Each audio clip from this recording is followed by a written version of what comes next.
Hello everyone, my name is Lena Volzhina and I'm one of the developers of Yandex.Weather. We are going to talk about how to combine physical models and machine learning and production performance, how we do forecasting by neuron networks, and also how we achieve the necessary performance for production. First, I would like to ask whether you use weather forecasts. Any at all, almost everyone. And who uses Yandex.Weather? Okay, fine. After this presentation, I suppose that you will be many more.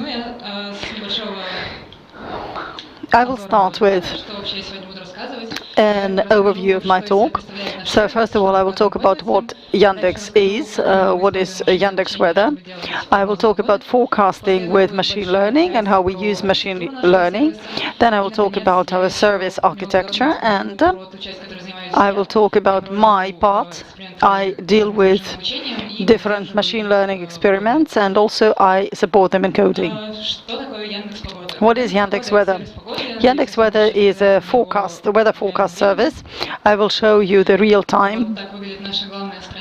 This is how our main page looks like. This is St. Petersburg weather forecast for 1 day, and below we have a 10-day forecast. We have forecasting for all of the world. You can choose any place in the world and you will have the forecast. So apart from this page, we also have a map. Forecasting, you can have hyperlinks here. For instance, this is temperature map.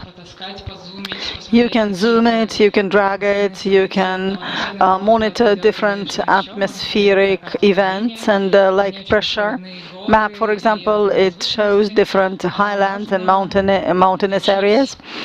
Also, you can see animated wind, and also look at these wonderful creatures that shows cyclones, and it's some sort of map that one can find yourself snagged.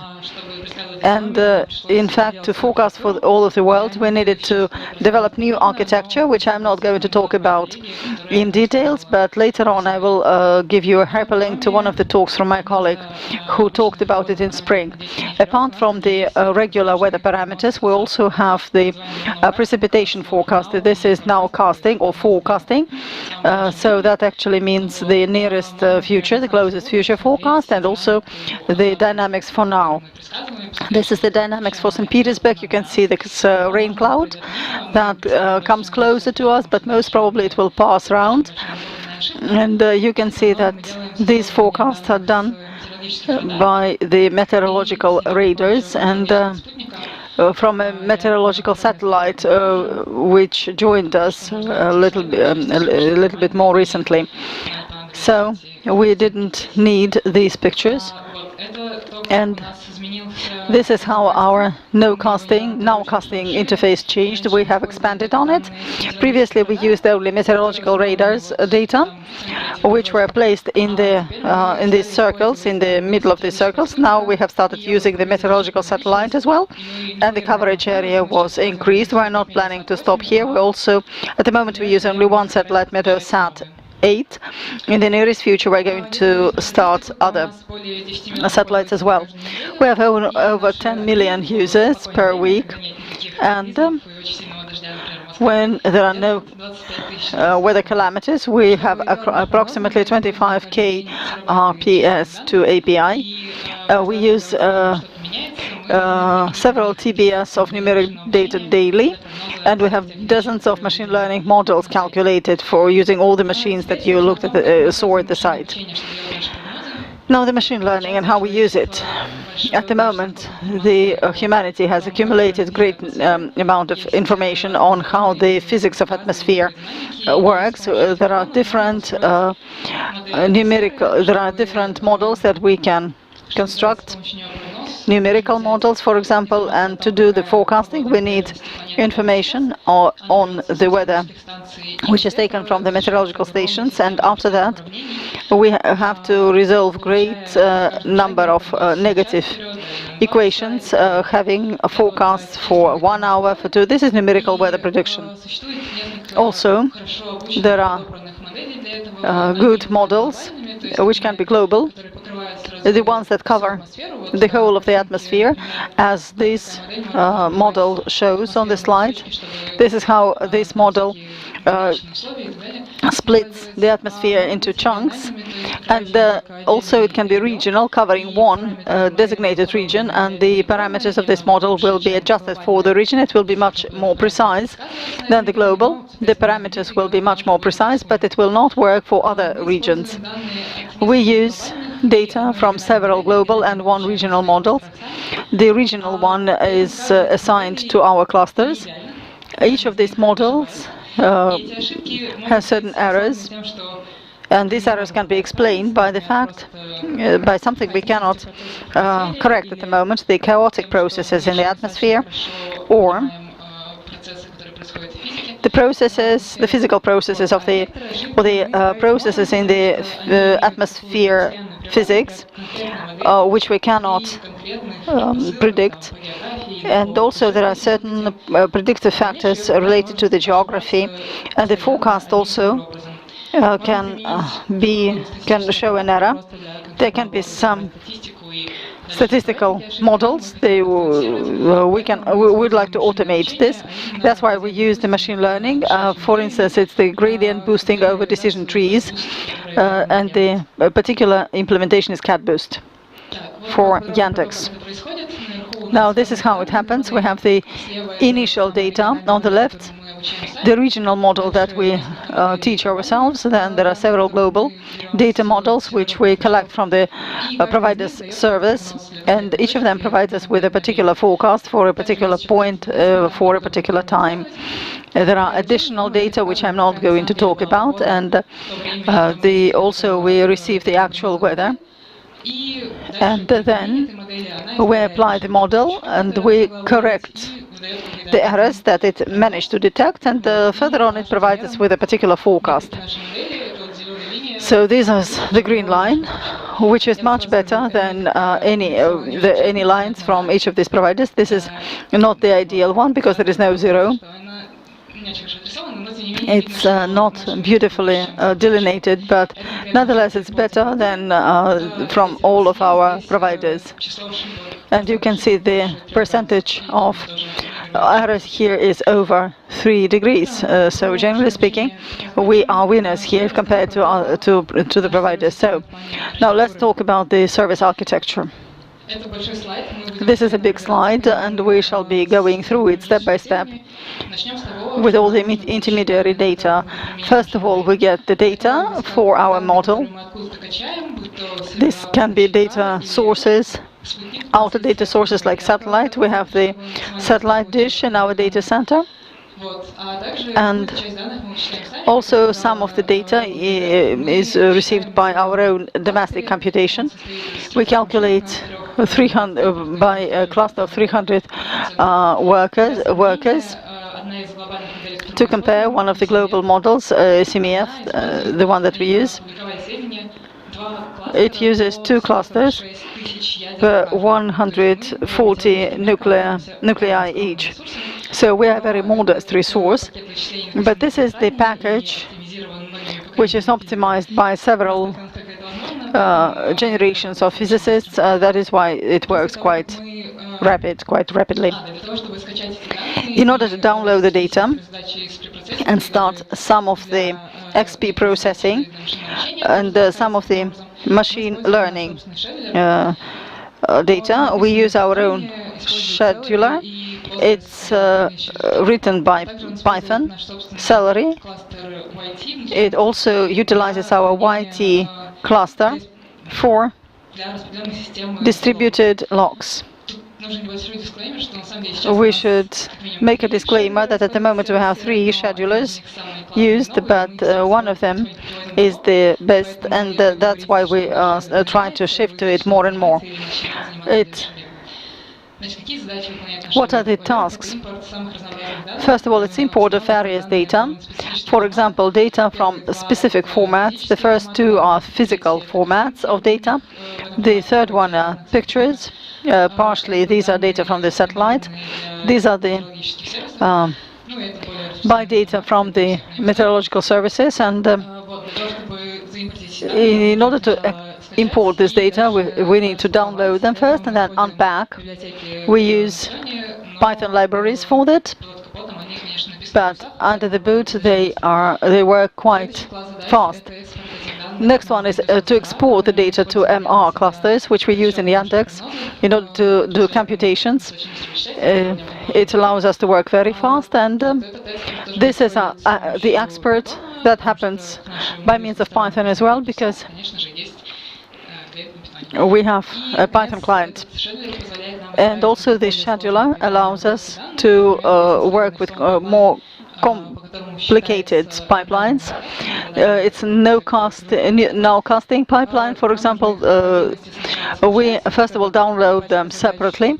This pack of tasks is started every 4 minutes. Then the neural network starts computing the precipitation for the nearest future, and after that, in 8 minutes,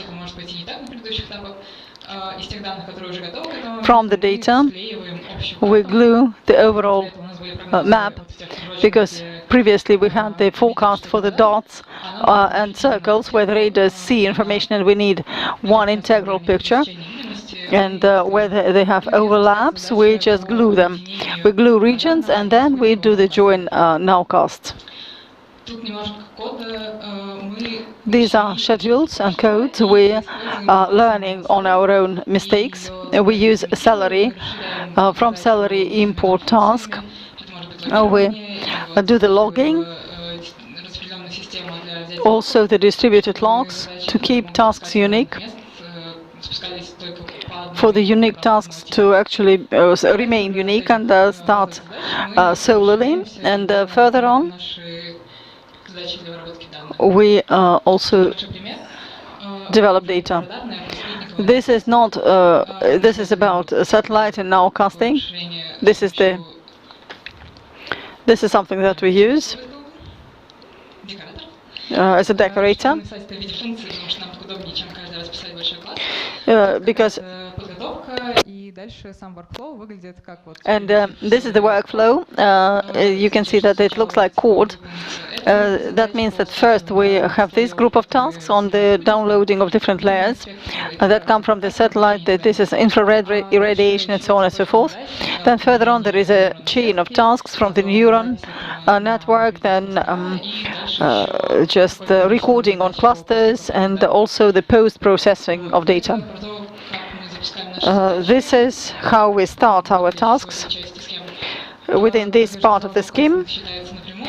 And this is something that is computed directly from the downloaded data.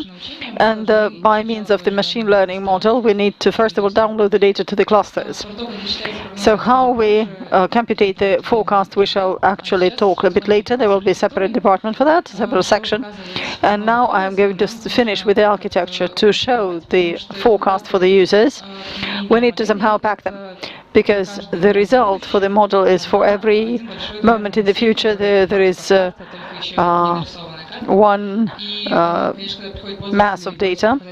And when the user comes and wants a forecast for his city, we otherwise will find the vector for way too long. That's why we repack them to a container where there will be a vector for each region.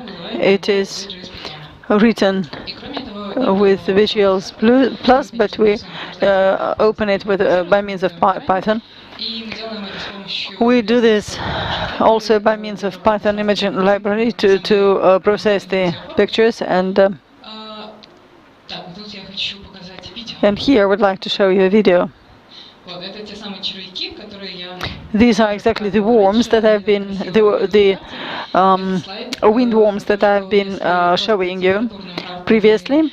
And if the temperature map can be done easily, we just need a value from the forecast and to somehow adjust it to the color code. Then for the wind, of course, it is not that trivial. That's the direction and the velocity. To use all the pipeline that takes these pictures and shows the weather front, the wind front. We do the following one. This is the wind vector with the velocities. This is 42 meters per second. I hope I will not see this wind in my whole life. And you can see the color code. This is the X component and Y component, and you can see how it looks like. This is from brown to yellow, and this is exactly how the worms are initiated. Further on, it will be turned into this worms flowing.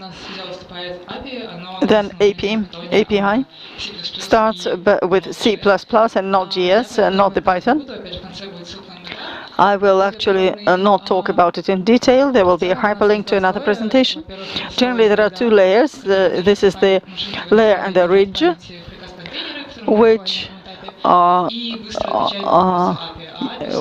in it's a binary data storage, and they reform it and ask from the ridge, and then give the information to the user.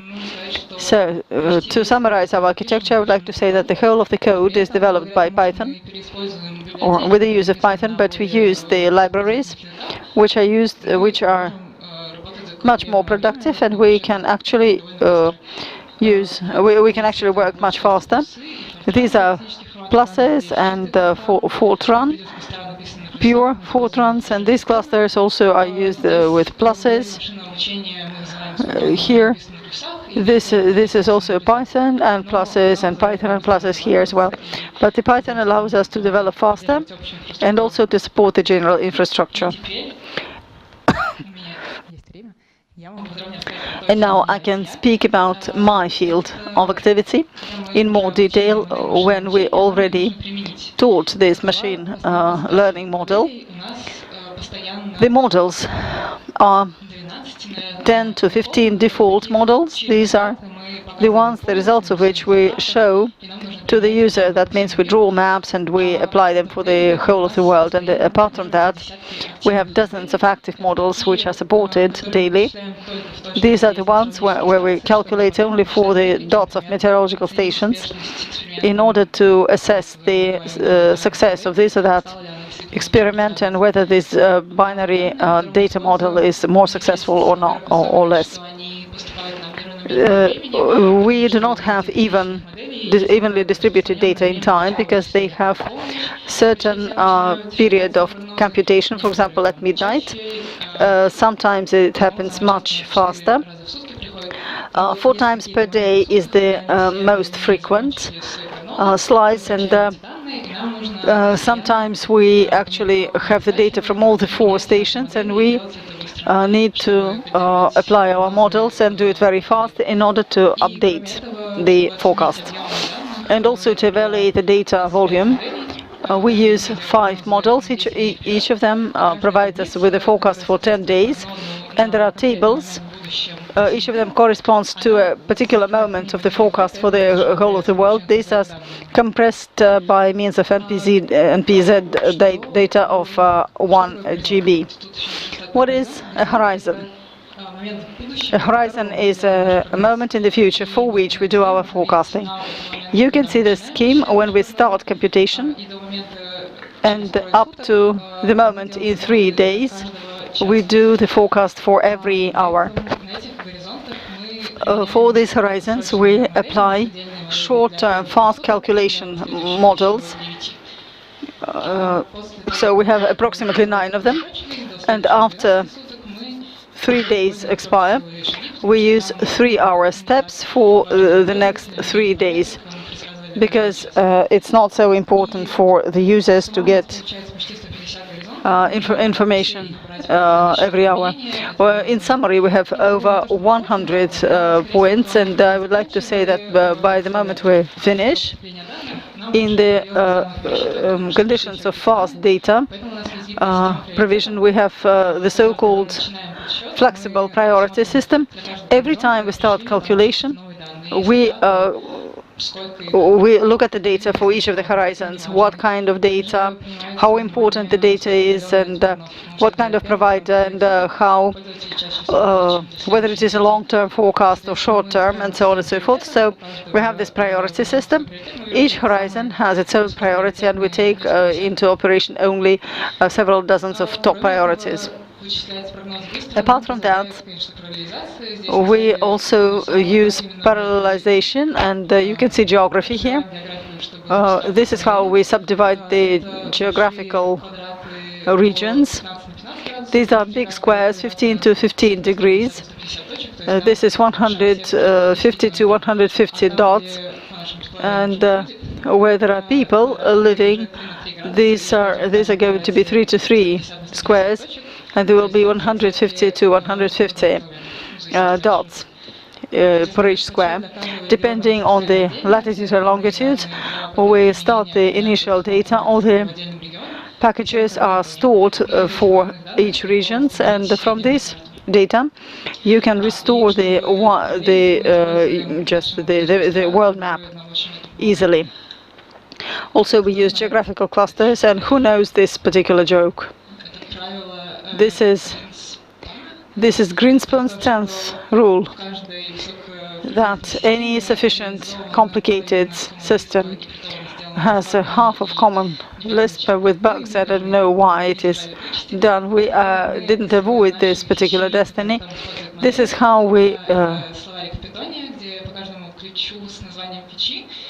this is a feature and the Python dictionary. This is, I used the color code here. The blue one are the functions, the green ones are the providers, and the red one is the oven that we use. And generally speaking, we check it whether these are the features. And you can see that the providers are different and the features are different. And there are actually different operations. Why do we do that? First of all, there are several reasons for us to construct the system like this, because we calculate the features several times at several points. For instance, in the teaching of model, you use the feature, and the code will be different, but the calculation of features should be identical.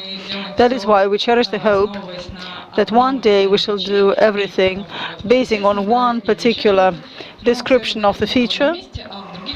It will be described in one place, and in all the others there will be a construction of a certain inquiry or a Python code which will be calculating features for the machine learning model. This is a universal executor which can do feature calculation for the Python and also send inquiries to the databases, which calculates does calculations for each of the features. And also there are certain operations which are vested in this or that executor, some extrapolations, for example, operations and data sources. These could be charts inside the system and in the cluster. When we address it to a feature, as if it is a feature dictionary, it starts a feature with a descriptor that it receives for a particular feature. This is the executor for our production, but it's not much bigger than something that I've just explained to you. This is the data source descriptor.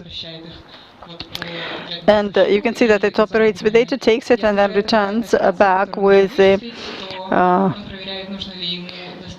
so first of all, it checks whether this operation should be taken from the initial dictionary or it is some callable operation or function. And further on, it calculates the operation basing on all the arguments, and then it applies execute. So, coming to the summary, first of all, we try to avoid unnecessary paper unnecessary workload. And I forgot to tell you that the executor that we have just looked at, we have several expansions, and the caching one is the most important. We're not going to calculate one and the same feature several times if the other model already utilized it.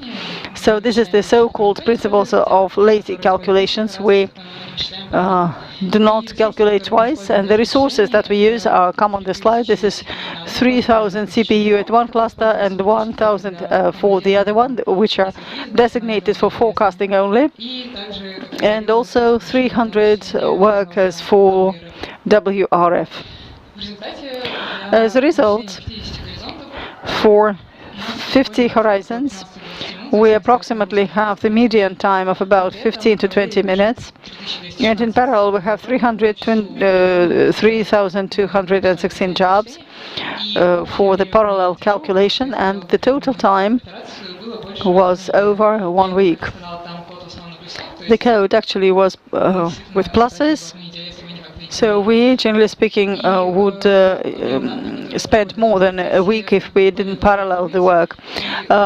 Over 200 tablets are operated, and in the intermediary steps, over 7 terabytes of data is used. And how to use API? You need a key.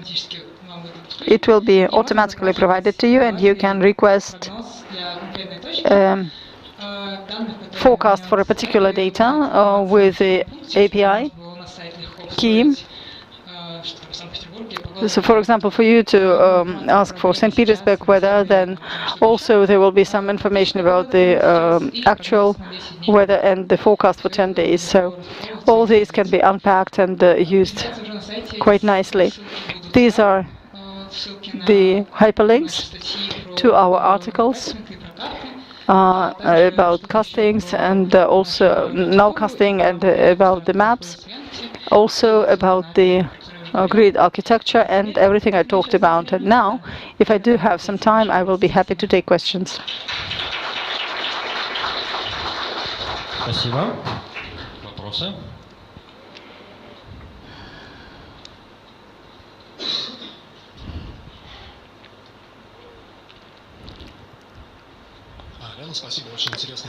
Lena, thank you very much for interesting talk. So, what is the horizon that you compared your ensemble with the one of the competitors? And I cannot tell you about how we compare to the competitors. In terms of the there is a MeteoTrust site that allows you to compare the ones who provided them with the API. So, generally speaking, for in terms of the long-term forecast, the more remote it is, the worse actually the forecast will be, because the physics is something that we cannot actually forecast, and the error will be accumulated. You will understand. And what was the last one about the? No, it's more or less clear. I'm very much interested as a potential user to speak about the this error, this confidential interval. Well, we can actually open this slide with the calculations, with the measurements, but it was done quite long ago. Approximately 2 degrees is appropriate, and this particular error will start to be monitored depending on the geography and the season, approximately after 6 days, but it depends on the region, because for some regions we can forecast better, for others worse. But again, if you look at the MeteoTrust, there will be information actually provided objectively. There will be objective comparison.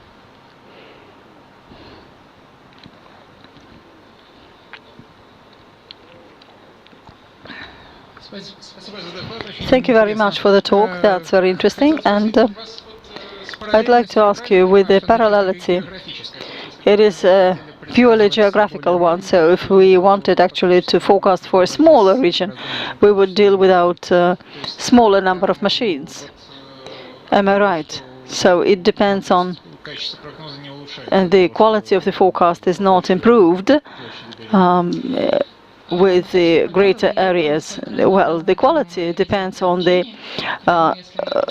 variability of data that our machine saw in the process of learning. So it should know more about the physical models. So if we forecasted for smaller geographical regions, we would need smaller model. And the machine learning is done in parallel with the calculation of the ready model, yes. We have the continuous integration for the machine learning model. Every several years we collect a new pool, we sort of check the measurements and send it to production. Okay, thank you. Thank you very much for the talk, Elena, and kindly tell me the model that have already been calculated and polished by a number of years of experience of physicists. This will be Eller or Yakutar methods. And why did you choose the neural network architecture instead of another architecture by Dufour, for example, solutions? In this particular case, you will get some mimicry. The neural networks are used for nowcasting, but for the satellite data and meteorological radars, which we operate like pictures, and we actually move the precipitation as a picture, but for it's the gradient tree boosting that we use for other types of forecasting. Why didn't we develop our own physical model? Because it has already been done for us by physicists who worked for that quite a lot. And I don't think that machine learning can model the physics of atmosphere. So we use their results and just improve them by means of machine learning. Yes, another very important aspect. We have physicists inside our team, and the majority of the hypotheses on different experiments, they are related to physics. That means that we can deal with the temperatures by heights and look at different types of precipitation. So the hypotheses, they come from physics. Thank you for the talk. I have the question. It's a clarification to the previous one. You talked about D4s and also the trees, and whether you forecast only the boosting trees or the boosting trees allow the D4s to fuse faster. And the second question, if compared to the forecast models, the global ones, you use smaller number of clusters that do computation, and the precision is much better according to the graphs. So why does this happen? Because the C++ code is better, or the trees are much better used in order to find solutions. So the first question was, I must apologize. The first question was about is it hybrid type of solution or not? Okay, maybe I didn't talk about it very distinctively. You can see that we have huge system of differential equations. This is the model similar. Machine learning model is not used here, but the machine learning blends the results from these models into its own results. It doesn't know anything about the physics or the differs. It's not used for speeding up or the differs, just to computate the errors in the predecessing layer of models. And the second question, can you kindly repeat it? The second question was actually about the result, because you said that your cluster is much smaller, but it's much more effective. We use our cluster in order to calculate this model, and this is the only thing that we calculate in terms of physics ourselves. This cluster, it's very difficult for me to talk about it in figures, simply because the whole Yandex uses it. But in the global model, there are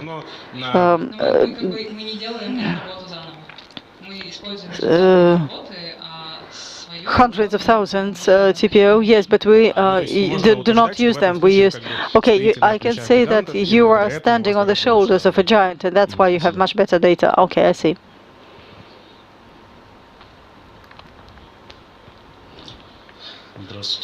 Hello, thank you for the talk. I have, my question is much simpler. I'm not a specialist in differs. I have the following question. You use the data from meteor satellites. Are these meteor satellites belong to you, or you have partners in the Roscosmos? I suppose it's not reasonable for us to use our own hardware. We use Meteosat 80, and I don't know who our partner is, but that actually means that you do not have your own hardware in the space. No, just one satellite dish, and that's it. That receives data. Okay. And the second question? Another very simple question. You spoke about the planner and that you use an old. Well, I talked about the new one, and we use it for the schedule storage and also to distribute the tasks. What about ping house? Have you tried to use it? Well, that was a tricky question. I cannot answer it. I will clarify it with my questions who were dealing with the scheduler.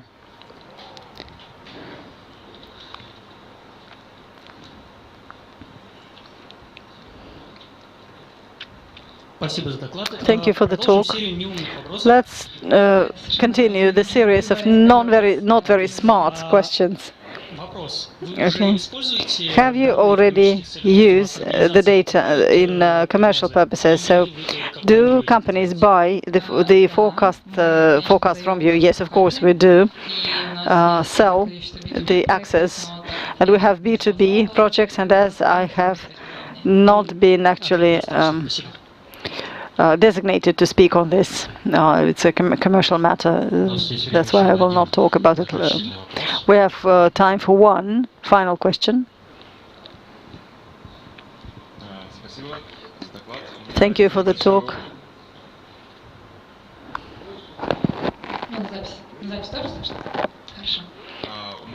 I have the following clarification.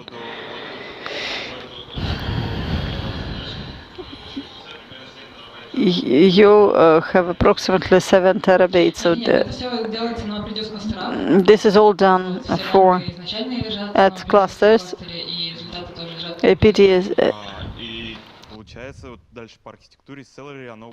So that actually means that Celery manages, yes, it manages the first set of tasks on the WRF start, and the nowcasting is also uses the same scheduler.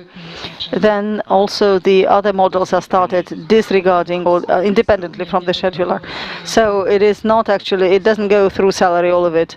No, that would be a suicide. Okay, thank you. And now the best question. Oh my God, I have forgotten about it. The most complicated task for a speaker. So there were clarification questions about the physical matters, and you actually allowed me to talk more about the physical models. I do not remember who was the author of the question. Okay. I suppose that there are 2 people who were talking about physical data, and I suppose that both of them get prizes.